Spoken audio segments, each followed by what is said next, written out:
أشهد أن لا إله إلا الله وحده لا شريك له وأشهد أن محمدا عبده ورسوله أما بعد فأعوذ بالله من الشيطان الرجيم بسم الله الرحمن الرحيم الحمد لله رب العالمين الرحمن الرحيم مالك يوم الدين إياك نعبد وإياك نستعين اهدنا الصراط المستقيم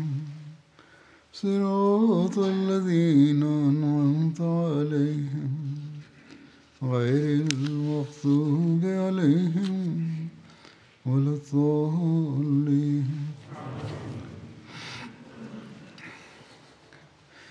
ಅಲ್ಲಾಹನ ಅನುಗ್ರಹದಿಂದ ನಾವು ರಮಜಾನಿನ ಎರಡನೇ ಅಶರ ಅಂದರೆ ಎರಡನೇ 10 ದಿನಗಳಿಂದ ಸಾಗುತ್ತಿದ್ದೇವೆ. ಪವಿತ್ರ ಕುರ್ಆನಿಗೆ ರಮಜಾನಿನೊಂದಿಗೆ ಇರುವ ವಿಶೇಷ ಸಂಬಂಧವನ್ನು ಅಲ್ಲಾಹನು ಹೇಳಿದ್ದಾನೆ.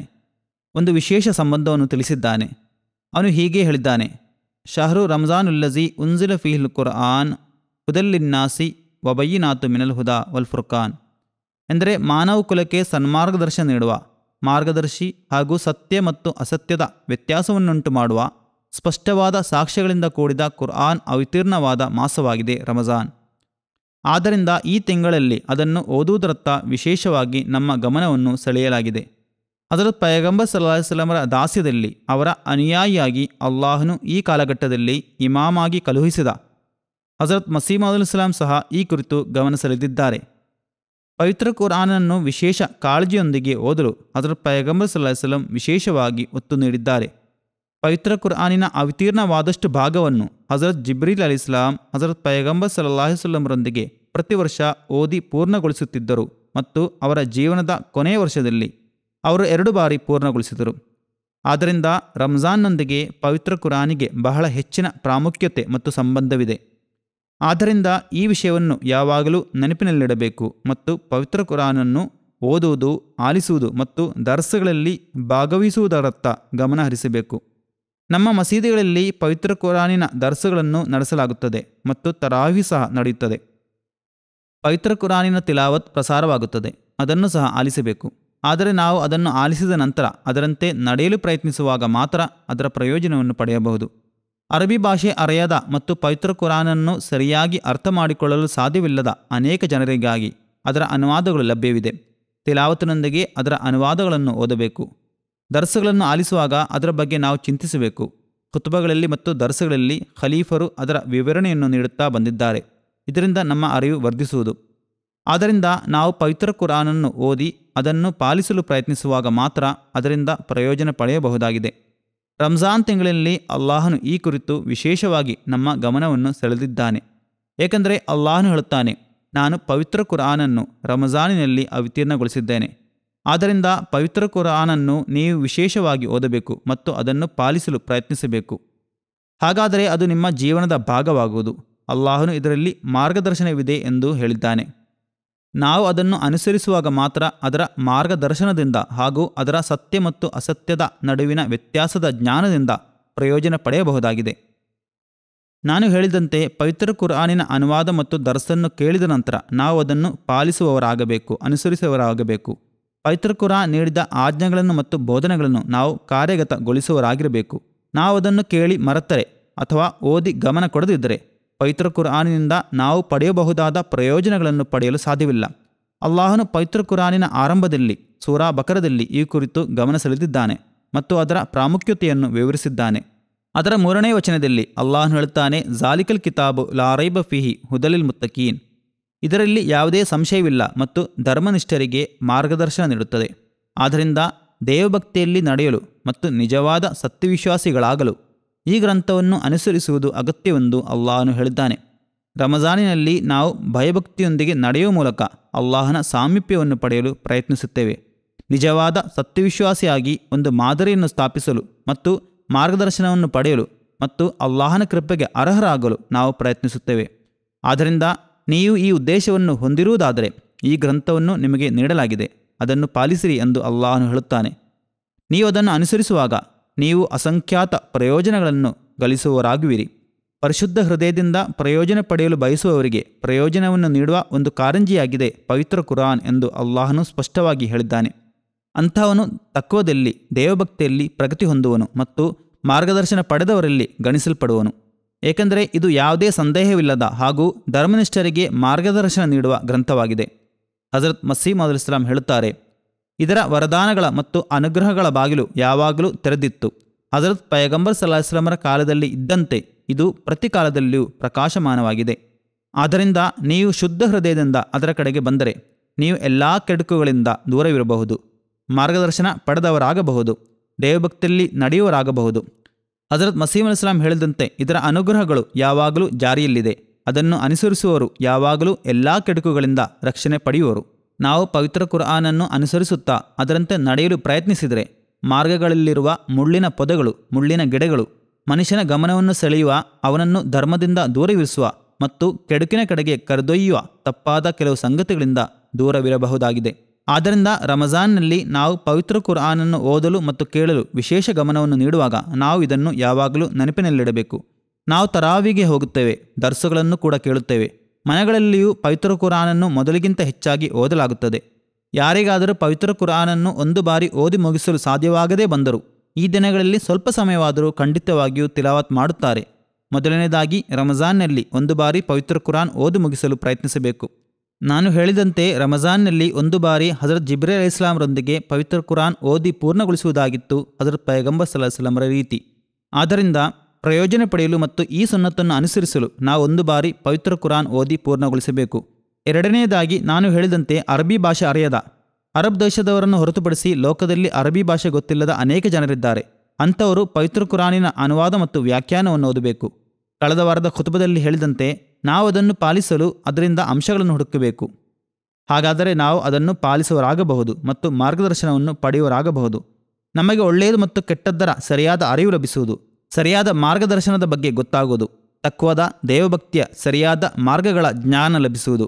ಅನಂತರ ನಾವು ಅದರಂತೆ ನಡೆದುಕೊಂಡರೆ ಅಲ್ಲಾಹನ ಅನುಗ್ರಹಗಳಿಂದ ಪ್ರಯೋಜನವನ್ನು ಪಡೆಯುವವರಾಗಬಹುದು. ಪವಿತ್ರ ಕುರ್ಆನ್ ತುಂಬ ಕಷ್ಟಕರವಾದ ಗ್ರಂಥವಾಗಿದೆ ಎಂದು ಕೆಲವರು ಭಾವಿಸುತ್ತಾರೆ.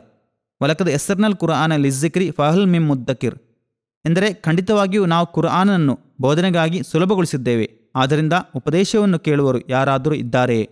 ಆದ್ದರಿಂದ ಇದು ಅಲ್ಲಾಹನ ವಾದವಾಗಿದೆ. ಇದು ಮನುಷ್ಯನನ್ನು ಸೃಷ್ಟಿಸಿದವನ ಪ್ರತಿಪಾದನೆಯಾಗಿದೆ. ಅವನು ಮನುಷ್ಯನ ಸ್ವಭಾವವನ್ನು ಬಲ್ಲನು, ಅವನು ಪರಿಸ್ಥಿತಿಗಳನ್ನು ಬಲ್ಲನು, ಅವನ ಸಾಮರ್ಥ್ಯಗಳನ್ನು ಬಲ್ಲನು. ಅಲ್ಲಾಹನು ಹೇಳುತ್ತಾನೆ, ನಾನು ಪವಿತ್ರ ಕುರ್ಆನಿನಲ್ಲಿ ಸುಲಭವಾದ ಬೋಧನೆಯನ್ನು ನೀಡಿದ್ದೇನೆ, ಆದರೆ ಅದನ್ನು ಪಾಲಿಸಲು ನೀವು ಪ್ರಯತ್ನಿಸಲೇಬೇಕಾಗುವುದು. ಪ್ರಯತ್ನಿಸಿದರೆ ಯಶಸ್ವಿಯೂ ಆಗುವಿರಿ ಮತ್ತು ಅದರ ಪ್ರಕಾರ ನಡೆಯುವವರೂ ಆಗುವಿರಿ. ಆದ್ದರಿಂದ ನಿಮಗಿರುವ ಸಲಹೆ ಏನೆಂದರೆ ಅದನ್ನು ಪಾಲಿಸಲು ನಿಮ್ಮಿಂದ ಸಾಧ್ಯವಾದ ಎಲ್ಲ ಪ್ರಯತ್ನವನ್ನು ಮಾಡಬೇಕು. ಕೇವಲ ಹೆಸರಿಗೆ ಮುಸ್ಲಿಮರಾಗಬಾರದು.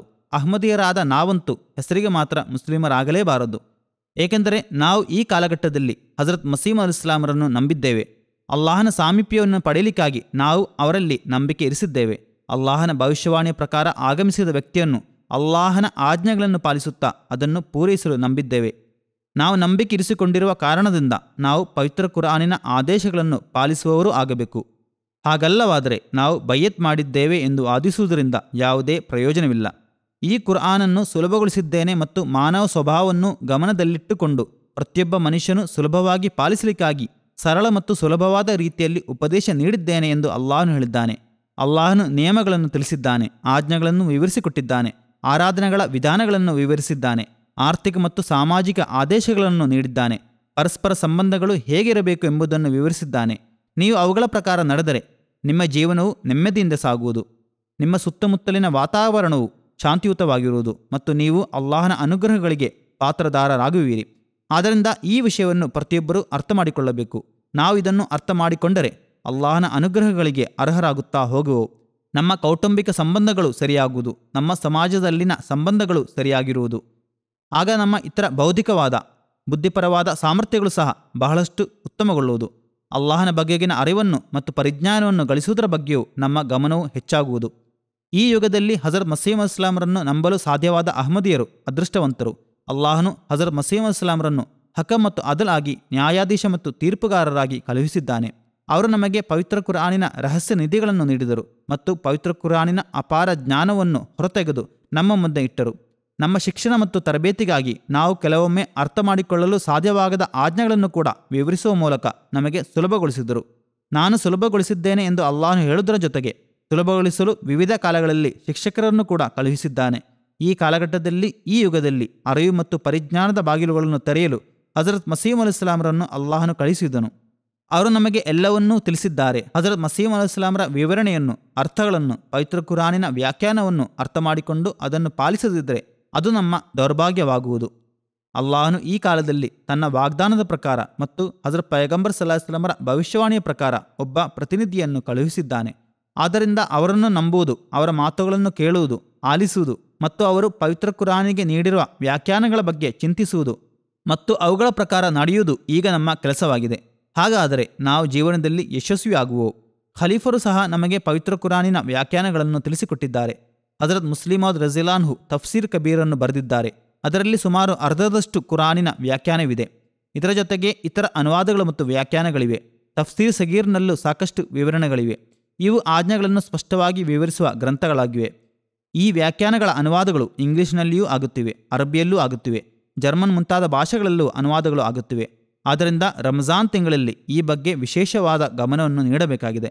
ರಂಜಾನ್ ತಿಂಗಳಲ್ಲಿ ಪವಿತ್ರ ಕುರಾನಿನ ತಿಲಾವತ್ ಅಥವಾ ಪಾರಾಯಣ ಮಾಡುವುದಕ್ಕೆ ನಾವು ಗಮನ ನೀಡುವ ಜೊತೆಗೆ ಒಂದು ಬಾರಿ ಅದನ್ನು ಓದಿ ಪೂರ್ಣಗೊಳಿಸಲು ಪ್ರಯತ್ನಿಸುವ ಜೊತೆಗೆ ಅದರ ಅರ್ಥಗಳ ಬಗ್ಗೆ ಚಿಂತಿಸಲು, ಅದರ ಉದ್ದೇಶಗಳ ಬಗ್ಗೆ ಚಿಂತಿಸಲು ಮತ್ತು ಆಜ್ಞೆಗಳನ್ನು ಹುಡುಕಲು ಗಮನ ನೀಡಬೇಕು ಮತ್ತು ಅವುಗಳನ್ನು ಹುಡುಕಿ ನಮ್ಮ ಜೀವನದ ಭಾಗವಾಗಿಸಲು ಪ್ರಯತ್ನಿಸಬೇಕು. ಪವಿತ್ರ ಕುರ್ಆನನ್ನು ಪ್ರೀತಿಸುವುದು ಮಾತ್ರ ಸಾಕಾಗುವುದಿಲ್ಲ, ಅದನ್ನು ಜೋಪಾನವಾಗಿ ಇಡುವುದು ಮಾತ್ರ ಸಾಕಾಗುವುದಿಲ್ಲ, ಕೇವಲ ಹಣೆಗೆ ತಾಗಿಸುವುದು ಮತ್ತು ಚುಂಬಿಸುವುದು ಸಾಕಾಗುವುದಿಲ್ಲ. ಮಕ್ಕಳ ಪವಿತ್ರ ಕುರಾನಿನ ಆಮೀನ್ಗಾಗಿ ಮಕ್ಕಳ ಪೋಷಕರು ನನ್ನ ಬಳಿಗೆ ಬರುತ್ತಾರೆ. ಅವರು ನೆನಪಿಟ್ಟುಕೊಳ್ಳಬೇಕು, ಅವರು ಮಕ್ಕಳಿಗೆ ಪವಿತ್ರ ಕುರಾನ್ ಕಲಿಸಿ ಒಂದು ಕರ್ತವ್ಯವನ್ನು ಪೂರೈಸಿಕೊಂಡಿದ್ದಾರೆ. ಆದರೆ ಈಗ ಆ ಪವಿತ್ರ ಕುರಾನನ್ನು ಓದಲಿಕ್ಕೆ ಒಂದು ಸ್ಥಾಯಿಯಾದ ಆಸಕ್ತಿಯನ್ನು ಮಕ್ಕಳಲ್ಲಿ ಉಂಟು ಮಾಡುವುದು ಅವರ ಕೆಲಸವಾಗಿದೆ. ತಂದೆ ತಾಯಂದಿರು ಸ್ವತಃ ಈ ಕುರಿತು ಗಮನ ನೀಡುವಾಗ ಮಾತ್ರ ಇದು ಸಾಧ್ಯವಾಗುವುದು. ಅವರು ಸಹ ಪವಿತ್ರ ಕುರಾನನ್ನು ನಿಯಮಿತವಾಗಿ ಓದುವರಾಗಿರಬೇಕು.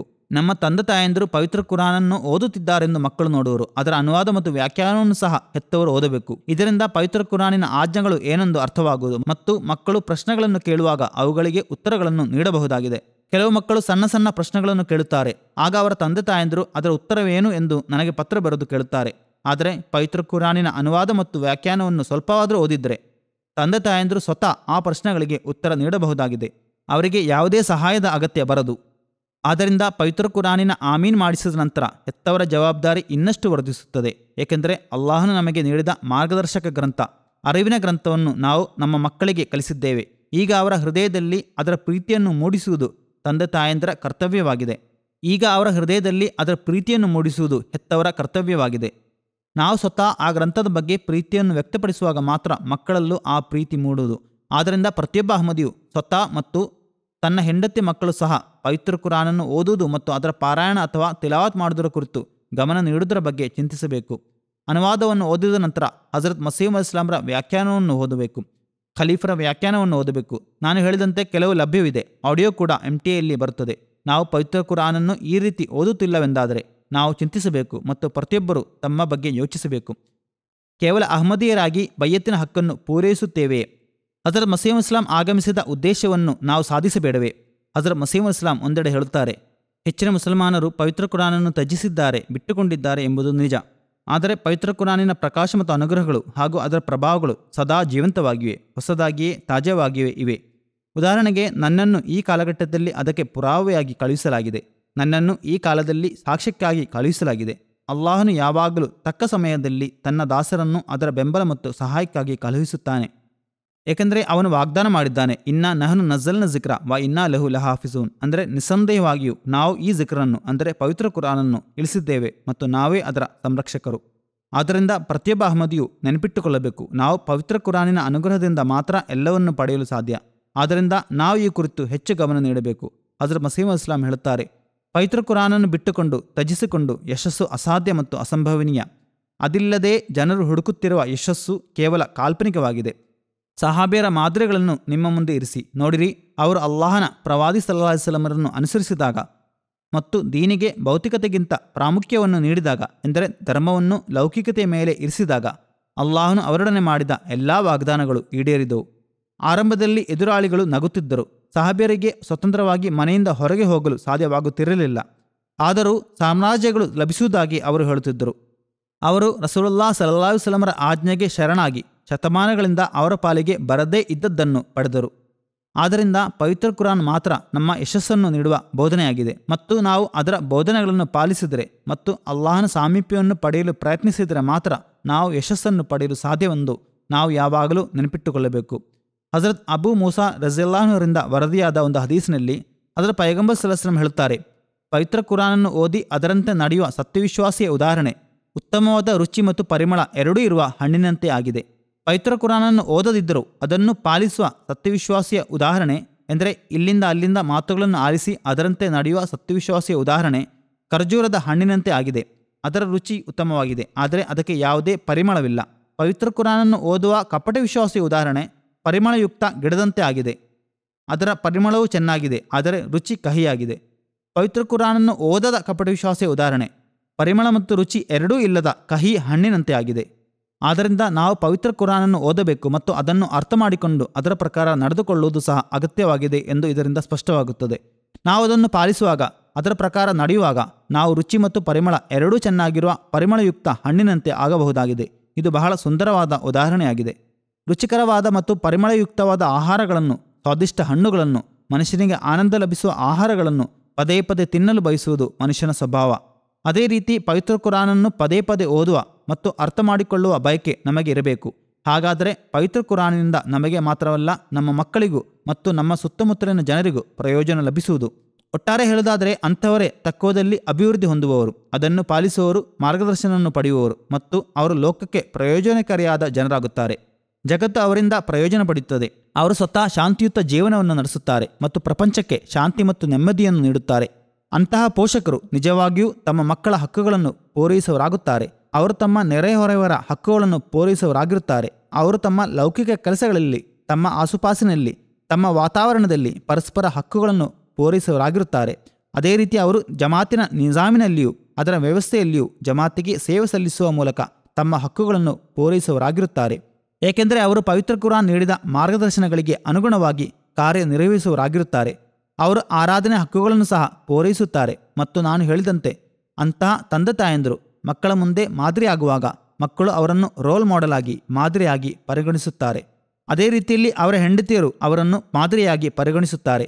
ಆಗ ಮನೆಗಳಲ್ಲಿ ಧಾರ್ಮಿಕ ಮತ್ತು ಸದ್ಗುಣಶೀಲದ ಉತ್ತಮ ವಾತಾವರಣವು ಸೃಷ್ಟಿಯಾಗುತ್ತದೆ. ಅಲ್ಲಿ ಅಲ್ಲಾಹನ ಅನುಗ್ರಹಗಳ ಮಳೆ ನಿರಂತರವಾಗಿ ಸುರಿಯುತ್ತದೆ. ಆದ್ದರಿಂದ ಅಲ್ಲಾಹನು ಹೇಳಿದಂತೆ ಪವಿತ್ರ ಕುರಾನಿನ ಬೋಧನೆಗಳನ್ನು ಪಾಲಿಸುವುದರಿಂದ ಮಾರ್ಗದರ್ಶನ ಸಿಗುತ್ತದೆ. ಮಾರ್ಗದರ್ಶನ ಸಿಗುವಾಗ ನಿಮ್ಮ ಜೀವನದಲ್ಲಿ ಪರಿವರ್ತನೆಯನ್ನು ಉಂಟುಮಾಡುವಂತಹ ಸ್ಪಷ್ಟವಾದ ವ್ಯತ್ಯಾಸವನ್ನು ನೀವು ನೋಡುವಿರಿ. ಇದನ್ನು ಅಲ್ಲಾಹನು ಹೇಳುತ್ತಾನೆ. ಆದ್ದರಿಂದ ನಾವು ಅದನ್ನು ಓದುವುದಕ್ಕೆ, ಅರ್ಥ ಮಾಡಿಕೊಳ್ಳುವುದಕ್ಕೆ ಮತ್ತು ಕಾರ್ಯಗತಗೊಳಿಸುವುದಕ್ಕೆ, ಅದರ ಪ್ರಕಾರ ನಡೆಯುವುದಕ್ಕೆ ಹೆಚ್ಚು ಗಮನವನ್ನು ನೀಡಬೇಕು.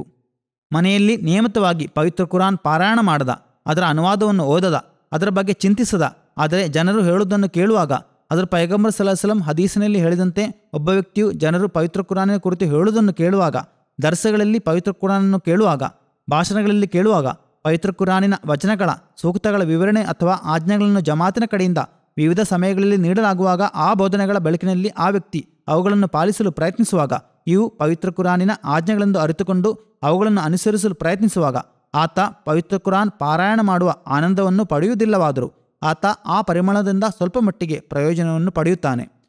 ಆದರೆ ತೋರಿಕೆಗಾಗಿ ಓದುವವನು, ಅದನ್ನು ಪಾಲಿಸದವನು ಅದರಿಂದ ಯಾವುದೇ ಪ್ರಯೋಜನವನ್ನು ಪಡೆಯುವುದಿಲ್ಲ. ಅದೇ ವೇಳೆ ಪವಿತ್ರ ಕುರಾನನ್ನು ಓದದ ಮತ್ತು ಅದರ ಪ್ರಕಾರ ನಡೆಯದ ವ್ಯಕ್ತಿಯ ಜೀವನವು ಅತ್ಯಂತ ಕಪಟತನದ ಜೀವನವಾಗಿದೆ. ಅವನು ನಾನು ಮುಸ್ಲಿಂ ಎಂದು ಬಾಯಿಯಿಂದ ಹೇಳುತ್ತಾನೆ, ಆದರೆ ಇಸ್ಲಾಮಿನ ಬೋಧನೆಗಳನ್ನು ಪಾಲಿಸುವುದಿಲ್ಲ. ಏಕೆಂದರೆ ಪವಿತ್ರ ಕುರಾನಿನ ಜ್ಞಾನವನ್ನು ಪಡೆಯದೆ ಇಸ್ಲಾಮಿನ ಬೋಧನೆಗಳನ್ನು ಪಾಲಿಸಲು ಸಾಧ್ಯವಲ್ಲ. ಪವಿತ್ರ ಕುರಾನಿನ ಆಜ್ಞೆಗಳ ಕುರಿತು ಚಿಂತಿಸದೆ ಅದು ಸಾಧ್ಯವಲ್ಲ. ಆದ್ದರಿಂದ ಇದಕ್ಕೆ ಬಹಳ ಪ್ರಾಮುಖ್ಯವನ್ನು ನೀಡಬೇಕು. ನಾವು ಪವಿತ್ರ ಕುರಾನನ್ನು ಓದಬೇಕು ಮತ್ತು ಅದನ್ನು ಪಾಲಿಸಬೇಕು. ಹಾಗಾದರೆ ನಾವು ಪರಿಮಳವನ್ನು ಪಡೆಯುವರಾಗುವವು ಮತ್ತು ಆ ಪರಿಮಳವನ್ನು ಹರಡುವವರಾಗುವವು. ಹಜರತ್ ಅನಸ್ ರಲಿಯಲ್ಲಾಹು ಅನ್ಹು ವರದಿ ಮಾಡಿದ ಒಂದು ಹದೀಸಿದೆ. ರಸೂಲುಲ್ಲಾಹ ಸಲ್ಲಲ್ಲಾಹು ಅಲೈಹಿ ವಸಲ್ಲಂ ಹೇಳಿದರು, ಜನರಲ್ಲಿ ಕೆಲವರು ಅಹಲುಲ್ಲಾ, ಅಲ್ಲಾಹನ ಜನರು ಆಗಿರುತ್ತಾರೆ. ವರದಿಗಾರ ಹೇಳುತ್ತಾರೆ, ನಾವು ಹಜರತ್ ಪೈಗಂಬರ್ ಸಲ್ಲಲ್ಲಾಹು ಅಲೈಹಿ ವಸಲ್ಲಂರೊಡನೆ ಕೇಳಿದೆವು, ಯಾ ರಸೂಲಲ್ಲಾಹ್, ಅಹಲುಲ್ಲಾ ಯಾರು? ಅಲ್ಲಾಹನ ಜನರು ಯಾರು? ಹಜರತ್ ಪೈಗಂಬರ್ ಸಲ್ಲಲ್ಲಾಹು ಅಲೈಹಿ ವಸಲ್ಲಂ ಹೇಳಿದರು, ಅಹಲುಲ್ಲಾ ಪವಿತ್ರ ಕುರಾನಿನ ಜನರಾಗಿದ್ದಾರೆ. ಅವರು ಅಲ್ಲಾಹನ ವಿಶೇಷ ಜನರಾಗಿರುತ್ತಾರೆ. ಅಂದರೆ ಪವಿತ್ರ ಕುರಾನನ್ನು ಓದುವವರು ಮತ್ತು ಅದನ್ನು ಪಾಲಿಸುವವರು, ಅನುಸರಿಸುವವರು, ಕಾರ್ಯಗತಗೊಳಿಸುವವರು ಅಹಲುಲ್ಲಾ ಆಗಿದ್ದಾರೆ ಎಂದು ಹಜರತ್ ಪೈಗಂಬರ್ ಸಲ್ಲಲ್ಲಾಹು ಅಲೈಹಿ ವಸಲ್ಲಂ ಹೇಳಿದ್ದಾರೆ. ಹಜರತ್ ಮಸೀಹ್ ಇಸ್ಲಾಂ ಹೇಳುತ್ತಾರೆ, ಪವಿತ್ರ ಕುರಾನಿನ ಪ್ರಕಾರ ನಡೆಯುವವರು ಮಾತ್ರ ಯಶಸ್ವಿಯಾಗುತ್ತಾರೆ. ಪವಿತ್ರ ಕುರಾನನ್ನು ತ್ಯಜಿಸಿ ಅದನ್ನು ಬಿಟ್ಟುಕೊಂಡು ಯಶಸ್ಸು ಅಸಾಧ್ಯ ಮತ್ತು ಕಷ್ಟಕರವಾಗಿದೆ. ನಾನು ಹಿಂದಿನ ಕೆಲವು ಕುತುಬಗಳಲ್ಲಿ ಪವಿತ್ರ ಕುರಾನ್ ಬಗ್ಗೆ ಹಜರತ್ ಮಸೀಹ್ ಇಸ್ಲಾಮರ ಅನೇಕ ಉಲ್ಲೇಖಗಳನ್ನು ಪ್ರಸ್ತಾಪಿಸಿದ್ದೆ. ಕೆಲವು ಕುತುಬಗಳ ಒಂದು ಪರಂಪರೆ ಇತ್ತು. ಹಜರತ್ ಮಸೀಹ್ ಇಸ್ಲಾಂ ನಮಗೆ ಉಪದೇಶಿಸಿದ ವಿಷಯಗಳನ್ನು ಬಹಳ ವಿಶದವಾಗಿ ವಿವರಿಸಲಾಗಿತ್ತು. ಇಲ್ಲೂ ನಾನು ಅದನ್ನು ಸಂಕ್ಷಿಪ್ತವಾಗಿ ವಿವರಿಸುತ್ತೇನೆ. ಪವಿತ್ರ ಕುರಾನ್ ಇಲ್ಲದೆ ಯಶಸ್ಸನ್ನು ಸಾಧಿಸಲು ಸಾಧ್ಯವಿಲ್ಲ ಎಂದು ಅವರು ಹೇಳಿದ್ದಾರೆ. ನೀವು ಮುಸ್ಲಿಂ ಎಂದು ಹೇಳಿಕೊಂಡು ನಿಮ್ಮ ಕೈಯಲ್ಲಿ ಪವಿತ್ರ ಕುರಾನ್ ಇಲ್ಲದಿದ್ದರೆ, ಎಂದರೆ ಪವಿತ್ರ ಕುರಾನನ್ನು ಪಾಲಿಸದೇ ಇರುವುದಾದರೆ ನೀವು ಮುಸ್ಲಿಂ ಆಗಿದ್ದರೂ ಯಾವುದೇ ಯಶಸ್ಸನ್ನು ಸಾಧಿಸಲು ಸಾಧ್ಯವಿಲ್ಲ. ಆದ್ದರಿಂದ ಪ್ರತಿಯೊಬ್ಬ ಅಹಮದಿಯು ತಮ್ಮ ಯಶಸ್ಸನ್ನು ಸಾಧಿಸಲು ಈ ಸೂತ್ರವನ್ನು ಪರೀಕ್ಷಿಸಬೇಕು. ಇದರಿಂದ ದೀನ್ ಮತ್ತು ಲೌಕಿಕ ಸಾಮಾನುಗಳು ಎರಡನ್ನೂ ಪಡೆಯಬಹುದು. ಇತ್ತೀಚಿನ ದಿನಗಳಲ್ಲಿ ಮುಸ್ಲಿಮರಲ್ಲಿನ ಜಗಳಗಳು, ಗಲಭೆಗಳು, ಪರಸ್ಪರ ತಲೆಗಳನ್ನು ಕಡಿಯುವುದು, ಪರಸ್ಪರ ಆರೋಪಗಳನ್ನು ಮಾಡುವುದು, ಸರ್ಕಾರಗಳು ಜನರೊಂದಿಗೆ ಹೋರಾಡುವುದು, ಜನರು ಸರ್ಕಾರಗಳೊಂದಿಗೆ ಹೋರಾಡುವುದು, ಪರಸ್ಪರ ಕೊಲೆಗಳು, ದಂಗೆಗಳು ನಡೆಯುತ್ತಿವೆ. ಇವೆಲ್ಲವೂ ಪವಿತ್ರ ಕುರಾನನ್ನು ಪಾಲಿಸದಿರುವ ಕಾರಣದಿಂದಾಗಿದೆ. ಹೇಳುವುದಕ್ಕೆ ಉಭಯ ಪಕ್ಷಗಳ ಕೈಗಳಲ್ಲೂ ಪವಿತ್ರ ಕುರಾನ್ ಇದೆ. ಆದರೆ ಇಬ್ಬರು ಪವಿತ್ರ ಕುರಾನಿನ ಬೋಧನೆಗಳಿಂದ ದೂರವಿದ್ದಾರೆ. ಅವರು ಪವಿತ್ರ ಕುರಾನನ್ನು ಕಾರ್ಯಗತಗೊಳಿಸುತ್ತಿದ್ದರೆ, ಅವರು ಪವಿತ್ರ ಕುರಾನನ್ನು ಪಾಲಿಸುತ್ತಿದ್ದರೆ ಈ ವಿಷಯಗಳು ಖಂಡಿತವಾಗಿಯೂ ಸಂಭವಿಸುತ್ತಿರಲಿಲ್ಲ. ಈ ಯುಗದಲ್ಲಿ ಅಲ್ಲಾಹನು ಕಳುಹಿಸಿದ ತನ್ನ ಪ್ರತಿನಿಧಿಯನ್ನು ಅವರು ನಿರಾಕರಿಸುತ್ತಿದ್ದಾರೆ. ಅವರನ್ನು ನಂಬಲು ಸಿದ್ಧರಲ್ಲ. ಆದ್ದರಿಂದ ಇಂತಹ ಸ್ಥಿತಿಯಲ್ಲಿ ಪವಿತ್ರ ಕುರಾನಿನಿಂದ ಯಾವುದೇ ಪ್ರಯೋಜನವನ್ನು ಪಡೆಯಲು ಸಾಧ್ಯವಿಲ್ಲ. ಹಜರತ್ ಮಸೀಹ್ ಇಸ್ಲಾಂ ಹೇಳುತ್ತಾರೆ, ನೆನಪಿಡಿರಿ, ಪವಿತ್ರ ಕುರಾನ್ ನಿಜವಾದ ಅನುಗ್ರಹಗಳ ಮೂಲ ಮತ್ತು ಮೋಕ್ಷದ ನೈಜ ಮಾರ್ಗವಾಗಿದೆ. ಪವಿತ್ರ ಕುರಾನನ್ನು ಪಾಲಿಸದೇ ಇರುವುದು ಜನರ ತಪ್ಪಾಗಿದೆ. ಅದರ ಪ್ರಕಾರ ನಡೆಯದವರಲ್ಲಿ ಒಂದು ಗುಂಪು ಅದರ ಮೇಲೆ ನಂಬಿಕೆಯನ್ನೇ ಹೊಂದಿಲ್ಲ ಮತ್ತು ಅದನ್ನು ಅಲ್ಲಾಹನ ವಚನವೆಂದು ಪರಿಗಣಿಸುವುದಿಲ್ಲ. ಈ ಜನರು ಬಹಳ ದೂರಕ್ಕೆ ಸಾಗಿದ್ದಾರೆ. ಆದರೆ ಅದನ್ನು ಅಲ್ಲಾಹನ ವಚನ ಮತ್ತು ಮೋಕ್ಷಕ್ಕೆ ಬೇಕಾಗಿರುವ ಶಮನದಾಯಕ ಔಷಧಿ ಎಂದು ನಂಬುವವರು ಅದನ್ನು ಪಾಲಿಸದಿದ್ದರೆ ಅದು ಎಷ್ಟು ಆಶ್ಚರ್ಯಕರ ಮತ್ತು ದುಃಖಕರವಾದ ಸಂಗತಿಯಾಗಿದೆ. ಅವರಲ್ಲಿ ಅನೇಕರು ತಮ್ಮ ಜೀವನದಲ್ಲಿ ಅದನ್ನು ಎಂದಿಗೂ ಓದಿಲ್ಲ. ಆದ್ದರಿಂದ ಅಲ್ಲಾಹನ ವಚನದ ಬಗ್ಗೆ ಅಂತಹ ನಿರ್ಲಕ್ಷ್ಯ ಮತ್ತು ಅಸಡ್ಡೆ ಹೊಂದಿರುವವರ ಉದಾಹರಣೆ ಏನೆಂದರೆ, ಒಂದು ಕಾರಂಜಿಯು ಶುದ್ಧ, ಸಿಹಿ ಮತ್ತು ತಂಪಾಗಿದೆ ಎಂದೂ ಅದರ ನೀರು ಅನೇಕ ರೋಗಗಳಿಗೆ ಅಮೃತ ಮತ್ತು ಗುಣಕರ ಎಂದು ಒಬ್ಬ ವ್ಯಕ್ತಿಗೆ ಗೊತ್ತಿದ್ದು, ಆತನಿಗೆ ಇದು ಖಚಿತವಾಗಿ ಗೊತ್ತಿದ್ದೂ ಕೂಡ, ಆತನಿಗೆ ಬಾಯಾರಿಕೆ ಇದ್ದೂ ಕೂಡ ಮತ್ತು ಅನೇಕ ರೋಗಗಳಿಂದ ಬಳಲುತ್ತಿದ್ದರೂ ಅದರ ಬಳಿಗೆ ಹೋಗದೇ ಇರುವವನಂತೆ ಆಗಿರುತ್ತಾನೆ. ಇದು ಎಂತಹ ದೌರ್ಭಾಗ್ಯ ಮತ್ತು ಅಜ್ಞಾನ! ಆತ ಆ ಚಿಲುಮೆಗೆ ಬಾಯಿಟ್ಟು ತೃಪ್ತಿ ಪಡಬೇಕಾಗಿತ್ತು ಮತ್ತು ಅದರ ಆಹ್ಲಾದಕರ ಮತ್ತು ಗುಣಕರವಾದ ನೀರಿನಿಂದ ಆನಂದಿಸಬೇಕಾಗಿತ್ತು. ಆದರೆ ಈ ಅರಿವಿನ ಹೊರತಾಗಿಯೂ ಆತ ಅಜ್ಞಾನಿಯಂತೆ ಅದರಿಂದ ದೂರವಿರುತ್ತಾನೆ ಮತ್ತು ಅವನು ಸಾಯುವವರೆಗೂ ಅದರಿಂದ ದೂರವಿರುತ್ತಾನೆ. ಕೆಲವರಿಗೆ ಜೀವನದ ಕೊನೆಯವರೆಗೂ ಪವಿತ್ರ ಕುರಾನಿನ ಅನುಗ್ರಹಗಳು ಏನೆಂದು ತಿಳಿದಿರುವುದಿಲ್ಲ. ಅಂತಹ ವ್ಯಕ್ತಿಯ ಸ್ಥಿತಿಯು ತುಂಬ ಹೀನಾಯ ಮತ್ತು ನಮಗೆ ಪಾಠ ನೀಡುವಂತಹದ್ದು ಆಗಿದೆ. ಮುಸ್ಲಿಮರ ಸ್ಥಿತಿಯು ಈಗ ಹಾಗೇ ಆಗುತ್ತಿದೆ. ಎಲ್ಲ ಯಶಸ್ಸಿಗೆ ನಾವು ಪಾಲಿಸಬೇಕಾದದ್ದು ಪವಿತ್ರ ಕುರಾನನ್ನು ಆಗಿದೆ ಎಂದು ಅವರಿಗೆ ಗೊತ್ತಿದೆ. ಆದರೆ ಅವರಿಗೆ ಅದರ ಬಗ್ಗೆ ಚಿಂತೆ ಇಲ್ಲ. ಗೊತ್ತಿದ್ದೂ ಕೂಡ ಅವರಿಗೆ ಪವಿತ್ರ ಕುರಾನಿನ ಆಜ್ಞೆಗಳ ಬಗ್ಗೆ ಪರಿವೇ ಇಲ್ಲ, ಗಮನವಿಲ್ಲ. ಹಜರತ್ ಮಸೀಹ್ ಇಸ್ಲಾಂ ಹೇಳುತ್ತಾರೆ, ಒಬ್ಬ ವ್ಯಕ್ತಿ ತುಂಬ ಸಹಾನುಭೂತಿ ಮತ್ತು ಹಿತೈಷಿಯಾಗಿ, ಹಜರತ್ ಮಸೀಹ್ ಇಸ್ಲಾಂ ತನ್ನ ಸ್ವಂತ ಉದಾಹರಣೆಯನ್ನು ನೀಡುತ್ತಾ ಹೇಳುತ್ತಿದ್ದಾರೆ, ನಾನು ನಿಮ್ಮನ್ನು ಸಹಾನುಭೂತಿ ಮತ್ತು ಹಿತೈಷಿಯಾಗಿ ಕರೆಯುತ್ತಿದ್ದೇನೆ. ನನಗಿರುವ ಸಹಾನುಭೂತಿಯಿಂದ ಮಾತ್ರವಲ್ಲ, ಅಲ್ಲಾಹನ ಆಜ್ಞೆ ಮತ್ತು ನಂಬಿಕೆಯೊಂದಿಗೆ ನಿಮ್ಮನ್ನು ಕರೆಯುತ್ತಿದ್ದೇನೆ. ಆಗ ಅಂತಹ ವ್ಯಕ್ತಿಯನ್ನು ಸುಳ್ಳುಗಾರ ಮತ್ತು ದಜ್ಜಾಲ್ ಎಂದು ಕರೆಯಲಾಗುತ್ತಿದೆ. ಈ ಸಮುದಾಯಕ್ಕೆ ಇದಕ್ಕಿಂತ ಹೆಚ್ಚಿನ ದಯನೀಯ ಅವಸ್ಥೆ ಏನಾಗಿರಲು ಸಾಧ್ಯ? ಈಗಲಾದರೂ ಮುಸ್ಲಿಮರು ಈ ಚಿಲುಮೆಯನ್ನು ಮಹತ್ತಾದ ಅನುಗ್ರಹವೆಂದು ಪರಿಗಣಿಸುವುದು ಮತ್ತು ಅದನ್ನು ಗೌರವಿಸುವುದು ಅಗತ್ಯ. ಅದನ್ನು ಗೌರವಿಸುವುದೆಂದರೆ ಅದರ ಪ್ರಕಾರ ನಡೆಯುವುದಾಗಿದೆ. ಹಾಗಾದರೆ ಅವರ ಸಮಸ್ಯೆಗಳನ್ನು ಮತ್ತು ಕಷ್ಟಗಳನ್ನು ಅಲ್ಲಾಹನು ಹೇಗೆ ನಿವಾರಿಸುತ್ತಾನೆ ಎಂಬುದನ್ನು ಅವರು ನೋಡುವರು. ಮುಸ್ಲಿಮರು ಇದನ್ನು ತಿಳಿಯುವುದಾದರೆ ಮತ್ತು ಈ ಕುರಿತು ಯೋಚಿಸುವುದಾದರೆ ಎಷ್ಟು ಚೆನ್ನಾಗಿತ್ತು. ಅಲ್ಲಾಹನು ಅವರಿಗಾಗಿ ಒಂದು ಉತ್ತಮ ಮಾರ್ಗವನ್ನು ತೆರೆದಿದ್ದಾನೆ. ಅವರು ಈ ಮಾರ್ಗದಲ್ಲಿ ನಡೆದುಕೊಂಡು ಪ್ರಯೋಜನ ಪಡೆಯುವುದಾದರೆ ಎಷ್ಟು ಚೆನ್ನ. ಒಟ್ಟಿನಲ್ಲಿ ನಾನು ಮೊದಲೇ ಹೇಳಿದಂತೆ ಮುಸ್ಲಿಮರಲ್ಲಿ ಎಲ್ಲ ಕೆಟ್ಟ ಸಂಗತಿಗಳು ಉಂಟಾಗುತ್ತಿವೆ. ಏಕೆಂದರೆ ಅವರು ನಂಬುತ್ತಿಲ್ಲ ಮತ್ತು ಪವಿತ್ರ ಕುರಾನನ್ನು ಪಾಲಿಸುವುದಿಲ್ಲ. ಅವರು ಪವಿತ್ರ ಕುರಾನನ್ನು ತ್ಯಜಿಸಿದ್ದಾರೆ. ಅವರು ಹೆಸರಿಗೆ ವಾದಿಸುತ್ತಾರೆ ಮತ್ತು ಕೇವಲ ಕೈಯಲ್ಲಿ ಹಿಡಿದುಕೊಂಡಿದ್ದಾರೆ. ಅದರ ಪ್ರಕಾರ ನಡೆಯುವುದನ್ನು ಬಿಟ್ಟುಕೊಂಡಿದ್ದಾರೆ. ಅಹಮದಿಯರಿಗೆ ಪವಿತ್ರ ಕುರಾನನ್ನು ನಿಷೇಧಿಸಲಾಗಿದೆ. ಅವರು ಅದನ್ನು ಓದಬಾರದೆಂದು ಹೇಳುತ್ತಾರೆ. ಪಾಕಿಸ್ತಾನದಲ್ಲಿ ಅಹಮದಿಯರಿಗೆ ಪವಿತ್ರ ಕುರಾನ್ ಓದುವುದನ್ನು ನಿಷೇಧಿಸಲಾಗಿದೆ. ಈ ಎದುರಾಳಿಗಳು ಸ್ವತಃ ಅದನ್ನು ಪಾಲಿಸುವುದಿಲ್ಲ. ಅವರಿಗೆ ನಮ್ಮ ಹೃದಯಗಳಿಂದ ಪವಿತ್ರ ಕುರಾನಿನ ಬೋಧನೆಗಳನ್ನು ತೆಗೆದುಹಾಕಲು ಸಾಧ್ಯವಿಲ್ಲ. ಅವರು ಎಷ್ಟೇ ಪ್ರಯತ್ನಿಸಿದರೂ ಅವರು ನಮ್ಮ ಹೃದಯಗಳಿಂದ ಅದರ ಪ್ರೀತಿಯನ್ನು ತೆಗೆದುಹಾಕಲು ಸಾಧ್ಯವಿಲ್ಲ. ಆದ್ದರಿಂದ ಅಹಮದಿಯರು ಈ ಕುರಿತು ವಿಶೇಷ ಗಮನವನ್ನು ನೀಡಬೇಕು. ಪವಿತ್ರ ಕುರಾನಿನ ಬೋಧನೆಗಳನ್ನು ಮರೆತ ಮತ್ತು ತ್ಯಜಿಸಿದ ಕಾರಣದಿಂದ ಮತ್ತು ಅದನ್ನು ತಿಳಿಸಿಕೊಡುವವರ ಮಾತನ್ನು ಅರ್ಥ ಮಾಡಿಕೊಳ್ಳದ ಕಾರಣದಿಂದ ಮುಸ್ಲಿಮರ ಸ್ಥಿತಿ ಹೇಗಿದೆ ಎಂದು ನಾವು ನೋಡುತ್ತಿದ್ದೇವೆ. ಎಲ್ಲೆಡೆ ಅಶಾಂತಿ ಮತ್ತು ಅಸಮಾಧಾನದ ಸ್ಥಿತಿ ಇದೆ. ಈ ಜನರು ಚಿಂತಿಸಬೇಕು ಮತ್ತು ಯೋಚಿಸಬೇಕು. ಪವಿತ್ರ ಕುರಾನನ್ನು ಮಾರ್ಗದರ್ಶನದ ಮೂಲವೆಂದು ಪರಿಗಣಿಸುವುದಾದರೆ ಅದರ ಆಜ್ಞೆಗಳನ್ನು ಪಾಲಿಸುವುದು ಕೂಡ ಅವಶ್ಯಕವಾಗುವುದು. ಅದರ ಸೋಯೇಬ್ ರಜಲಾಹರಿಂದ ಹೀಗೆ ವರದಿಯಾಗಿದೆ. ಹಜರತ್ ಪೈಗಂಬರ್ ಸಲ್ಲಲ್ಲಾಹು ಹೇಳಿದರು, ಪವಿತ್ರ ಕುರಾನ್ ನಿಷೇಧಿಸಿದ್ದನ್ನು ಅನುಮತಿನೆಯೆಂದು ಪರಿಗಣಿಸುವವರಿಗೆ ಪವಿತ್ರ ಕುರಾನ್ ಮೇಲೆ ಯಾವುದೇ ನಂಬಿಕೆ ಇಲ್ಲ. ಎಂದರೆ ಅಲ್ಲಾಹನು ನಿಷೇಧಿಸಿದ ವಿಷಯಗಳ ಬಗ್ಗೆ ಅಸಡ್ಡೆ ತೋರಿಸಿದರೆ, ಪವಿತ್ರ ಕುರಾನಿನ ಆಜ್ಞೆಗಳನ್ನು ಪಾಲಿಸದಿದ್ದರೆ ಅಂತಹ ವ್ಯಕ್ತಿಯು ನಾನು ಮುಸ್ಲಿಮನಾಗಿದ್ದೇನೆ ಅಲ್ಹಮ್ದುಲಿಲ್ಲಾ ಎಂದು 1,00,000 ಬಾರಿ ಹೇಳಿದರೂ ಅವನ ನಂಬಿಕೆಯು ಕೇವಲ ಟೊಳ್ಳಾದ ನಂಬಿಕೆಯಾಗಿದೆ, ಕೇವಲ ಘೋಷಣೆ ಮಾತ್ರವಾಗಿದೆ. ಅಲ್ಲಾಹನು ಅದರ ಪರಿವೆ ಮಾಡುವುದಿಲ್ಲ. ಅಂತಹ ಜನರು ಇತರರಿಗೆ ಹಾನಿ ಮಾಡುತ್ತಿರುತ್ತಾರೆ, ಏಕೆಂದರೆ ಅವರು ಅಲ್ಲಾಹನಿಂದ ದೂರವಿರುತ್ತಾರೆ. ಅವರು ಜನರ ಹಕ್ಕುಗಳನ್ನು ಕಸಿದುಕೊಳ್ಳುತ್ತಿರುತ್ತಾರೆ. ನಾನು ಉದಾಹರಣೆ ನೀಡಿದಂತೆ ಇತ್ತೀಚಿನ ದಿನಗಳಲ್ಲಿ ಲೋಕದಲ್ಲಿ ಮುಸ್ಲಿಮರ ಸ್ಥಿತಿ ಇದೇ ಆಗಿದೆ. ಅರಸರು, ನಾಯಕರು, ವಿವಿಧ ಪಂಗಡಗಳ ಜನರು ಪರಸ್ಪರ ಹೋರಾಡುತ್ತಿದ್ದಾರೆ. ಮುಸ್ಲಿಮರು ಪರಸ್ಪರರನ್ನು ಕೊಲ್ಲುತ್ತಿದ್ದಾರೆ. ಆದ್ದರಿಂದ ಇದರಿಂದ ರಕ್ಷಣೆ ಪಡೆಯಲು ಈ ಜನರು ಪವಿತ್ರ ಕುರಾನಿನ ಸರಿಯಾದ ಮಾರ್ಗದರ್ಶನವನ್ನು ಪಡೆಯುವುದು ಅವಶ್ಯಕ. ಆದ್ದರಿಂದ ಈ ಕಾಲದಲ್ಲಿ ಅತ್ಯಂತ ದೊಡ್ಡ ಕರ್ತವ್ಯ ಅಹ್ಮದಿಯರದ್ದಾಗಿದೆ. ಅಹ್ಮದಿ ಮುಸ್ಲಿಮರ ಕರ್ತವ್ಯವೇನೆಂದರೆ ಅವರು ಪವಿತ್ರ ಕುರಾನಿನ ಪ್ರಕಾರ ನಡೆಯಬೇಕು. ಇದರಿಂದ ಮುಸ್ಲಿಮೇತರ ಲೋಕದ ಜನರು, ಮುಸ್ಲಿಮರಲ್ಲದ ಜನರು ಅಹ್ಮದಿಯರ ನಡವಳಿಕೆಯನ್ನು ನೋಡಿ ನಿಜವಾದ ಇಸ್ಲಾಮಿನ ಬೋಧನೆಗಳು ಯಾವುವು ಮತ್ತು ಪವಿತ್ರ ಕುರಾನಿನ ಆಜ್ಞೆಗಳು ಯಾವುವು ಎಂಬುದನ್ನು ಅರ್ಥ ಮಾಡಿಕೊಳ್ಳಬಹುದು. ಇವು ಶಾಂತಿ, ನೆಮ್ಮದಿ ಮತ್ತು ಪ್ರೀತಿಯ ಆಜ್ಞೆಗಳಾಗಿವೆ. ಇವು ಸಮಾಜದಲ್ಲಿ ಸಹೋದರತೆ ಮತ್ತು ಭ್ರಾತೃತ್ವವನ್ನು ಹರಡುವ ಆಜ್ಞೆಗಳಾಗಿವೆ. ಇವು ಮಾನವರ ಹಕ್ಕುಗಳನ್ನು ಪೂರೈಸುವ ಆಜ್ಞೆಗಳಾಗಿವೆ. ಆದ್ದರಿಂದ ಅಹ್ಮದಿಯರು ಈ ಬಗ್ಗೆ ಹೆಚ್ಚು ಗಮನ ನೀಡುವ ಅಗತ್ಯವಿದೆ. ರಮಜಾನಿನ ತಿಂಗಳಲ್ಲಿ ಪವಿತ್ರ ಕುರಾನನ್ನು ಓದುವಾಗ ಈ ವಿಷಯಗಳ ಬಗ್ಗೆ ಚಿಂತಿಸಿರಿ. ಅನಂತರ ಈ ಬೋಧನೆಯನ್ನು ನಿರಂತರವಾಗಿ ಸ್ಥಾಯಿಯಾಗಿ ಹರಡಲಿಕ್ಕಾಗಿ ವರ್ಷಪೂರ್ತಿ ಪ್ರಯತ್ನಿಸುತ್ತಾ ಇರಬೇಕು. ಒಂದು ವರದಿಯಲ್ಲಿ ಹೀಗೆ ಬಂದಿದೆ. ಹಜರತ್ ಪೈಗಂಬರ್ ಸಲ್ಲಲ್ಲಾಹು ಅಲೈಹಿ ವಸಲ್ಲಂರಿಂದ ಇಬ್ನ್ ಅಬ್ಬಾಸ್ ವರದಿ ಮಾಡುತ್ತಾರೆ. ಹಜರತ್ ಜಿಬ್ರೀಲ್ ಅಲೈಹಿಸ್ಸಲಾಂ ಒಂದು ಬಾರಿ ಹಜರತ್ ಪೈಗಂಬರ್ ಸಲ್ಲಲ್ಲಾಹು ಅಲೈಹಿ ವಸಲ್ಲಂರ ಬಳಿಗೆ ಬಂದು ಹೀಗೆ ಹೇಳಿದರು, ಶೀಘ್ರದಲ್ಲೇ ಅನೇಕ ಫಿತನಗಳು, ಪಿತೂರಿಗಳು ಉಂಟಾಗುವುದು. ಈ ಫಿತನದಿಂದ ಮುಕ್ತಿ ಹೊಂದುವುದು ಹೇಗೆ ಎಂದು ಕೇಳಲಾದಾಗ ಜಿಬ್ರೀಲ್ ಅಲೈಹಿಸ್ಸಲಾಂ ಹೇಳಿದರು, ಅಲ್ಲಾಹನ ಗ್ರಂಥದ ಮೂಲಕ ಈ ಪಿತೂರಿಗಳಿಂದ ಮುಕ್ತಿ ಹೊಂದಲು ಸಾಧ್ಯವಿದೆ. ಒಟ್ಟಿನಲ್ಲಿ ನಾನು ಮೊದಲೇ ಹೇಳಿದಂತೆ ನಮ್ಮನ್ನು ಮತ್ತು ನಮ್ಮ ಮಕ್ಕಳನ್ನು ರಕ್ಷಿಸಲು ನಾವು ಅಲ್ಲಾಹನ ಗ್ರಂಥದ ಕಡೆಗೆ ಗಮನ ನೀಡುವ ಅಗತ್ಯವಿದೆ. ಆಗ ಮಾತ್ರ ನಾವು ಮಾರ್ಗದರ್ಶನವನ್ನು ಪಡೆಯಬಹುದು ಮತ್ತು ಫಿತನಗಳಿಂದ ರಕ್ಷಣೆ ಪಡೆಯಬಹುದು. ಹಾಗೂ ಅಲ್ಲಾಹನು ನಮಗಾಗಿ ಅವತೀರ್ಣಗೊಳಿಸಿದ ಆಜ್ಞೆಗಳನ್ನು ಅರ್ಥ ಮಾಡಿಕೊಳ್ಳಬಹುದು. ಒಂದು ಸಂದರ್ಭದಲ್ಲಿ ಹಜರತ್ ಪೈಗಂಬರ್ ಸಲ್ಲಲ್ಲಾಹು ಅಲೈಹಿ ವಸಲ್ಲಂ ಹೀಗೆ ಹೇಳಿದರು, ಪವಿತ್ರ ಕುರಾನನ್ನು ಬಹಿರಂಗವಾಗಿ ಓದುವವನು ಬಹಿರಂಗವಾಗಿ ಸದಕ ದಾನ ಮಾಡುವವನಂತೆ ಆಗಿರುತ್ತಾನೆ ಮತ್ತು ಪವಿತ್ರ ಕುರಾನನ್ನು ರಹಸ್ಯವಾಗಿ ಓದುವವನು ರಹಸ್ಯವಾಗಿ ದಾನ ಮಾಡುವವನಂತೆ ಆಗಿದ್ದಾನೆ. ವಿಪತ್ತುಗಳು, ಅಪಾಯಗಳು ಮತ್ತು ಪಿತೂರಿಗಳನ್ನು ಸದಕ ದೂರ ಮಾಡುತ್ತದೆ ಎಂದು ಹದೀಸುಗಳಲ್ಲಿ ಉಲ್ಲೇಖಿಸಲಾಗಿದೆ. ಆದ್ದರಿಂದ ಪವಿತ್ರ ಕುರಾನನ್ನು ಓದುವುದು ಮತ್ತು ಅರ್ಥವಾಗುವ ರೀತಿಯಲ್ಲಿ ಓದುವುದು ಸದಕದಂತೆ ಸ್ವೀಕರಿಸಲ್ಪಡುತ್ತದೆ ಮತ್ತು ಅದರ ಅನುಗ್ರಹದಿಂದ ಮನುಷ್ಯನು ಎಲ್ಲಾ ಫಿತನಗಳಿಂದ ರಕ್ಷಿಸಲ್ಪಡುತ್ತಾನೆ ಎಂದು ನಾವು ನೆನಪಿಟ್ಟುಕೊಳ್ಳಬೇಕು. ಇಂದು ಜಗತ್ತಿನಲ್ಲಿ ಎಲ್ಲೆಡೆ ಕೆಡುಕುಗಳು ವ್ಯಾಪಿಸಿವೆ. ಫಿತನ, ಪಿತೂರಿ ಮತ್ತು ಗಲಭೆಗಳು ಆವರಿಸಿಕೊಂಡಿವೆ. ನಾವು ದಾನವನ್ನು, ಸದಕವನ್ನು ಸಹ ನಿರಂತರವಾಗಿ ಮಾಡುತ್ತಿರಬೇಕು. ಅದೇ ರೀತಿಯಲ್ಲಿ ನಾವು ಪವಿತ್ರ ಕುರಾನನ್ನು ಯಾವಾಗಲೂ ಓದುತ್ತಿರಬೇಕು. ಬಹಿರಂಗವಾಗಿ ಓದಬೇಕು, ರಹಸ್ಯವಾಗಿ ಓದಬೇಕು. ಹೀಗೆ ಈ ವಿಪತ್ತುಗಳು ಮತ್ತು ಕಷ್ಟಗಳಿಂದ ನಮ್ಮನ್ನು ರಕ್ಷಿಸಿಕೊಳ್ಳಬೇಕು. ಅಲ್ಲಾಹನು ವಿವರಿಸಿದ ಈ ಬೋಧನೆಗಳನ್ನು ಪಾಲಿಸಬೇಕು. ಅದರ ಅಬೂ ಹುರೈರಾ ರಜಲ್ಲಾಹರಿಂದ ವರದಿಯಾಗಿದೆ. ಅದರ ಪೈಗಂಬರ್ ಸಲ್ಲಲ್ಲಾಹು ಅಲೈಹಿ ವಸಲ್ಲಂ ಹೇಳಿದರು, ಇಬ್ಬರು ವ್ಯಕ್ತಿಗಳ ಬಗ್ಗೆ ಅಸೂಯೆ ಅಂದರೆ ಹಾನಿ ಮಾಡುವ ಉದ್ದೇಶವಿಲ್ಲದ ಆದರೆ ಪ್ರಶಂಸೆಯ ರೀತಿಯಲ್ಲಿರುವ ಅಸೂಯೆಗೆ ಅನುಮತಿ ಇದೆ. ಅವರು ಯಾರು ಎಂದರೆ, ಒಬ್ಬ ವ್ಯಕ್ತಿಗೆ ಅಲ್ಲಾಹನು ಪವಿತ್ರ ಕುರಾನಿನ ಅರಿವನ್ನು ನೀಡಿದಾಗ ಅವನದನ್ನು ಹಗಲು ರಾತ್ರಿ ಓದುತ್ತಿದ್ದರೆ ಅವನನ್ನು ನೋಡಿ ಹೀಗೆ ಅಸೂಯೆ ಪಡಬಹುದು.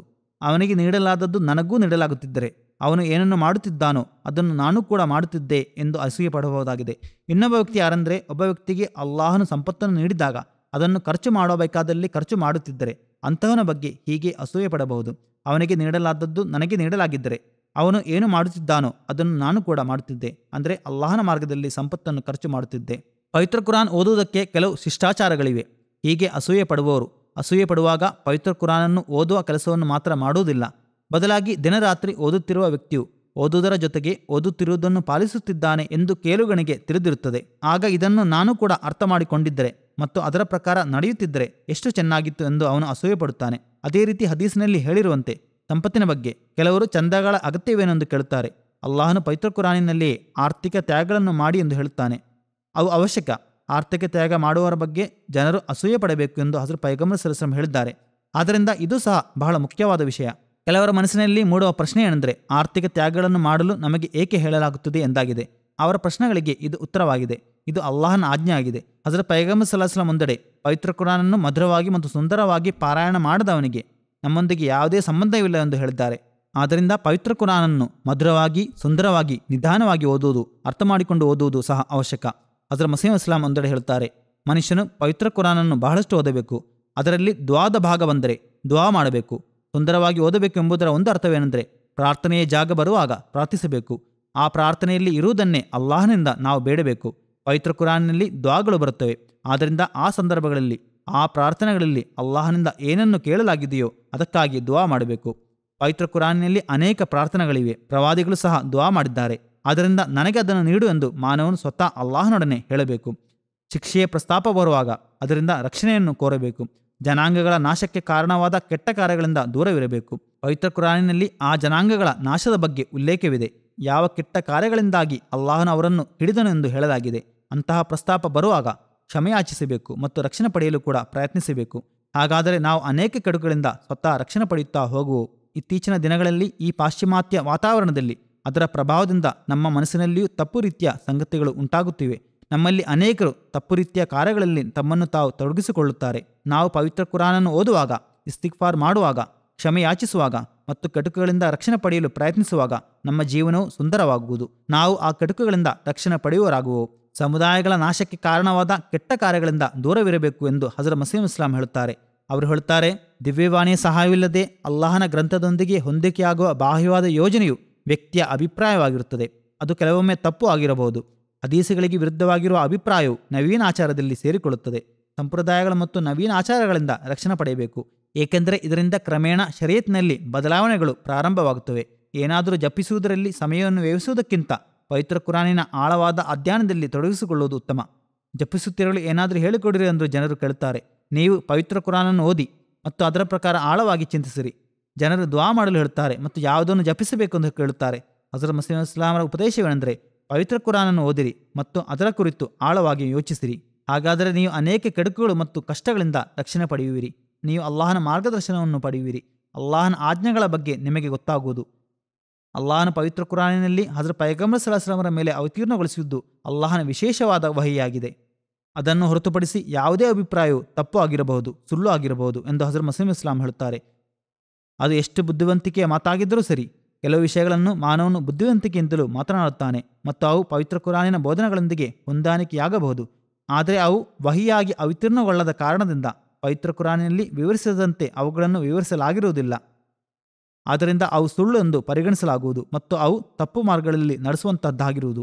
ಹಜರತ್ ಮಸೀಹ್ ಇಸ್ಲಾಂ ಹೇಳುತ್ತಾರೆ, ಹೃದಯವು ಕಠಿಣವಾಗಿದ್ದರೆ ಅದನ್ನು ಮೃದುಗೊಳಿಸುವ ಮಾರ್ಗವೆಂದರೆ ಪವಿತ್ರ ಕುರಾನನ್ನು ಪದೇ ಪದೇ ಓದುವುದು. ಎಲ್ಲೆಲ್ಲ ದುಆದ ಪ್ರಸ್ತಾಪ ಇರುತ್ತದೆಯೋ ಅಲ್ಲಿ ಸತ್ಯವಿಶ್ವಾಸಿಯ ಹೃದಯವು ಸಹ ಅದೇ ದೈವಿಕ ಕರುಣೆಯು ತನ್ನ ಮೇಲೆ ವರ್ಷಿಸಬೇಕೆಂದು ಬಯಸುತ್ತದೆ. ಪವಿತ್ರ ಕುರಾನ್ ಒಂದು ತೋಟದಂತಿದೆ. ಒಂದು ಸ್ಥಳದಿಂದ ವ್ಯಕ್ತಿಯು ಒಂದು ರೀತಿಯ ಹಣ್ಣನ್ನು ಆರಿಸುತ್ತಾನೆ, ನಂತರ ಮುಂದೆ ಸಾಗುತ್ತಾ ಇನ್ನೊಂದು ರೀತಿಯ ಹಣ್ಣನ್ನು ಆರಿಸುತ್ತಾನೆ. ಆದ್ದರಿಂದ ಪ್ರತಿಯೊಂದು ಸ್ಥಳಕ್ಕೆ ಅನುಗುಣವಾಗಿ ಪ್ರಯೋಜನವನ್ನು ಪಡೆಯಬೇಕು. ಸ್ವಂತವಾಗಿ ಏನನ್ನಾದರೂ ಸೇರಿಸುವ ಅಗತ್ಯವೇನು? ಹಾಗೇನಾದರೂ ಮಾಡಿದರೆ ನೀವು ಹೊಸ ವಿಷಯವನ್ನು ಏಕೆ ಸೇರಿಸಿದ್ದೀರಿ ಎಂಬ ಪ್ರಶ್ನೆ ಉದ್ಭವಿಸುವುದು. ಪವಿತ್ರ ಕುರಾನಿನ ಆಜ್ಞೆಗಳನ್ನು ಪಾಲಿಸಿರಿ. ಹೊಸ ಹೊಸ ಆಚಾರಗಳನ್ನು ಸೇರಿಸಬೇಡಿರಿ. ಪವಿತ್ರ ಕುರಾನಿನ ಆಜ್ಞೆಗಳೊಂದಿಗೆ ಹೊಸ ಹೊಸ ಮಾತುಗಳು ಸೇರಿಸಬೇಡಿ. ರಾತ್ರಿ ಸೂರಾ ಯಾಸೀನನ್ನು ಓದಿದರೆ ಅನುಗ್ರಹ ಲಭಿಸುವುದು, ಇಲ್ಲದಿದ್ದರೆ ಸಿಗುವುದಿಲ್ಲ ಎಂದು ಹೇಳುವ ಅಧಿಕಾರ ಅಲ್ಲಾಹನ ಹೊರತು ಬೇರೆ ಯಾರಿಗಾದರೂ ಇದೆಯೇ? ಒಂದು ನಿರ್ದಿಷ್ಟ ಸೂರತ್ತನ್ನು ಈ ರೀತಿ ಓದಿದರೆ ಅನುಗ್ರಹ ಲಭಿಸುತ್ತದೆ, ಒಂದು ನಿರ್ದಿಷ್ಟ ಸಮಯದಲ್ಲಿ ಓದಿದರೆ ಅನುಗ್ರಹ ಲಭಿಸುವುದು, ಇಲ್ಲದಿದ್ದರೆ ಸಿಗುವುದಿಲ್ಲ ಎಂದು ಕೆಲವರು ಹೇಳುತ್ತಾರೆ. ಈ ಎಲ್ಲ ಸಂಗತಿಗಳು ತಪ್ಪು ಎಂದು ಹಜರತ್ ಮಸೀಹ್ ಇಸ್ಲಾಂ ಹೇಳಿದ್ದಾರೆ. ಪವಿತ್ರ ಕುರಾನ್ ಅಲ್ಲಾಹನ ವಚನವಾಗಿದೆ. ಅದನ್ನು ಹೇಗೆ ಓದಿದರೂ, ಅರ್ಥ ಮಾಡಿಕೊಂಡು ಓದಿದರೆ, ಅದನ್ನು ಪಾಲಿಸಲು ಓದಿದರೆ, ಒಳ್ಳೆಯ ಉದ್ದೇಶದಿಂದ ಓದಿದರೆ ಅನುಗ್ರಹ ಲಭಿಸುವುದು. ಆದ್ದರಿಂದ ನಾವು ಈ ರೀತಿ ಓದುತ್ತಿದ್ದೇವೆಯೇ ಎಂದು ಪರಿಶೀಲಿಸಬೇಕು. ನಾವು ಎಷ್ಟು ಆಜ್ಞೆಗಳನ್ನು ಕಾರ್ಯಗತಗೊಳಿಸುತ್ತಿದ್ದೇವೆ, ಎಷ್ಟು ದುಆಗಳಿವೆ ಎಂದೆಲ್ಲ ಅರಿತಿರಬೇಕು. ಪವಿತ್ರ ಕುರಾನಿನ ದುಆಗಳನ್ನು ಓದುವಾಗ ನಾವು ಅವುಗಳನ್ನು ನಮಗಾಗಿ ಬೇಡಲು ಪ್ರಯತ್ನಿಸುತ್ತೇವೆಯೇ? ಎಷ್ಟು ಕೆಡುಕುಗಳಿವೆ, ಅವುಗಳಿಂದ ದೂರವಿರಲು ಆಜ್ಞೆ ಬಂದಾಗ ಅಥವಾ ಉಲ್ಲೇಖ ಬಂದಾಗ ನಾವು ಅವುಗಳಿಂದ ದೂರವಿರಲು ಪ್ರಾರ್ಥಿಸುತ್ತೇವೆಯೇ ಎಂದು ನೋಡಬೇಕು. ನಾವು ಈ ರೀತಿ ಮಾಡುವುದಾದರೆ ನಾವು ಪವಿತ್ರ ಕುರಾನಿನ ನಿಜವಾದ ಬೋಧನೆಗಳಿಂದ ಪ್ರಯೋಜನ ಪಡೆಯುವವು. ಹಜರತ್ ಮಸೀಹ್ ಇಸ್ಲಾಂ ಒಂದೆಡೆ ಹೇಳುತ್ತಾರೆ, ನಾನು ಪದೇ ಪದೇ ಹೇಳುತ್ತೇನೆ ಮತ್ತು ಉಚ್ಚ ಧ್ವನಿಯಲ್ಲಿ ಹೇಳುತ್ತೇನೆ, ಪವಿತ್ರ ಕುರಾನ್ ಮತ್ತು ಈ ಪ್ರವಾದಿ ಎಂದರೆ ರಸೂಲ್ ಕರೀಂ ಸಲ್ಲಲ್ಲಾಹು ಅಲೈಹಿ ವಸಲ್ಲಂರೊಂದಿಗೆ ನಿಜವಾದ ಪ್ರೀತಿಯನ್ನು ಹೊಂದುವುದು ಮತ್ತು ನಿಜವಾದ ವಿಧೇಯತೆಯನ್ನು ಅಳವಡಿಸಿಕೊಳ್ಳುವುದು ಮಾನವನನ್ನು ಕರಾಮತುಗಳನ್ನು, ಅದ್ಭುತಗಳನ್ನು ಹೊಂದಿರುವವನನ್ನಾಗಿ ಮಾಡುತ್ತದೆ. ಹಜರತ್ ಮಸೀಹ್ ಇಸ್ಲಾಂ ಹೇಳುತ್ತಾರೆ, ಪವಿತ್ರ ಕುರಾನಿನ ಬಗ್ಗೆ ಆಳವಾಗಿ ಯೋಚಿಸಿರಿ. ಅದರಲ್ಲಿ ಎಲ್ಲವೂ ಇದೆ. ಒಳ್ಳೆಯದು ಮತ್ತು ಕೆಟ್ಟದ್ದರ ವಿವರಗಳು ಮತ್ತು ಮುಂದಿನ ಕಾಲದ ಮಾಹಿತಿಗಳು ಇವೆ. ಇದು ಯಾವುದೇ ಆಕ್ಷೇಪಣೆಗಳನ್ನು ಹೊಂದಿರದ ಧರ್ಮವನ್ನು ಪ್ರಸ್ತುತಪಡಿಸುತ್ತದೆ ಎಂದು ಚೆನ್ನಾಗಿ ಅರ್ಥ ಮಾಡಿಕೊಳ್ಳಿ. ಏಕೆಂದರೆ ಅದರ ಅನುಗ್ರಹಗಳು ಮತ್ತು ಫಲಗಳು ನಿರಂತರವಾಗಿ ಸಿಗುತ್ತವೆ. ಅಲ್ಲಾಹನು ಪ್ರತಿಯೊಂದು ರೋಗದ ಚಿಕಿತ್ಸೆಯನ್ನು ಅದರಲ್ಲಿ ತಿಳಿಸಿದ್ದಾನೆ ಮತ್ತು ಎಲ್ಲ ಸಾಮರ್ಥ್ಯಗಳನ್ನು ತರಬೇತುಗೊಳಿಸಿದ್ದಾನೆ. ಅದರಲ್ಲಿ ಪ್ರಸ್ತಾಪಿಸಲಾಗಿರುವ ಕೆಡುಕಿನಿಂದ ದೂರವಿರಲು ಇರುವ ವಿಧಾನವನ್ನು ಸಹ ತಿಳಿಸಲಾಗಿದೆ ಎಂಬುದು ಪವಿತ್ರ ಕುರಾನಿನ ಮಾತ್ರ ಶ್ರೇಷ್ಠತೆಯಾಗಿದೆ ಎಂದು ಹಜರತ್ ಮಸೀಹ್ ಇಸ್ಲಾಂ ಹೇಳುತ್ತಾರೆ. ಆದ್ದರಿಂದ ಪವಿತ್ರ ಕುರಾನನ್ನು ಪಾರಾಯಣ ಮಾಡುತ್ತಿರಬೇಕು ಮತ್ತು ದುಆ ಮಾಡುತ್ತಿರಬೇಕು ಹಾಗೂ ನಿಮ್ಮ ನಡವಳಿಕೆಯನ್ನು ಅದರ ಬೋಧನೆಗಳಿಗೆ ಅನುಗುಣವಾಗಿ ಇರಿಸಿಕೊಳ್ಳಲು ಪ್ರಯತ್ನಿಸಬೇಕು. ಪವಿತ್ರ ಕುರಾನ್ ಓದುವುದರತ್ತ ಗಮನ ಸೆಳೆಯುತ್ತಾ ಹಜರತ್ ಮಸೀಹ್ ಇಸ್ಲಾಂ ಹೇಳುತ್ತಾರೆ, ಪವಿತ್ರ ಕುರಾನನ್ನು ಓದಬೇಕು ಮತ್ತು ದೇವನ ಬಗ್ಗೆ ಎಂದಿಗೂ ನಿರಾಶರಾಗಬಾರದು. ಸತ್ಯವಿಶ್ವಾಸಿಯು ಅಲ್ಲಾಹನ ಕುರಿತು ಎಂದಿಗೂ ನಿರಾಶೆಗೊಳ್ಳುವುದಿಲ್ಲ. ಅಲ್ಲಾಹನಿಗೆ ಸಂಬಂಧಪಟ್ಟು ನಿರಾಶೆಗೊಳ್ಳುವುದು ಸತ್ಯ ನಿಷೇಧಗಳ ಅಭ್ಯಾಸವಾಗಿದೆ. ನಮ್ಮ ದೇವ ಅಲಾ ಕುಲ್ಲಿ ಶೈಯಿನ್ ಕದೀರ್ ದೇವನಾಗಿದ್ದಾನೆ. ತಾನು ಇಚ್ಛಿಸುವುದನ್ನು ಮಾಡಲು ಸಾಮರ್ಥ್ಯವಿರುವ ಅಲ್ಲಾಹನಾಗಿದ್ದಾನೆ.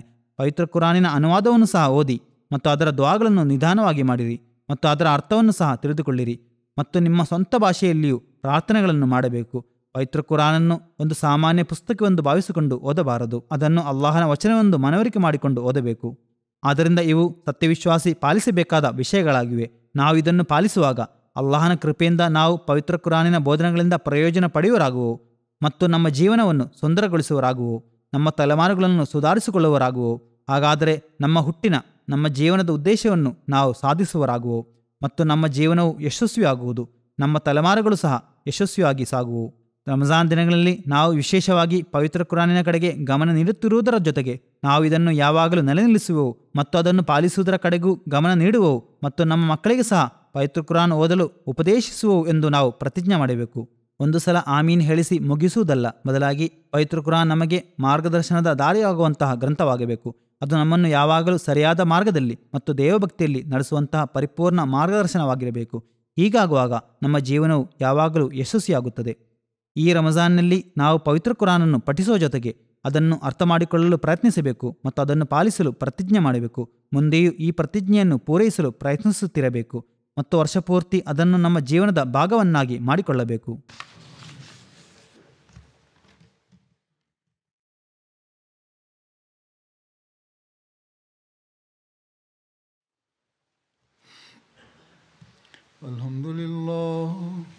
Alhamdulillah nahmaduhu wa nasta'inuhu wa nastaghfiruhu wa nu'minu bihi wa natawakkalu alayhi wa na'udhu billahi min shururi anfusina wa min sayyiati a'malina.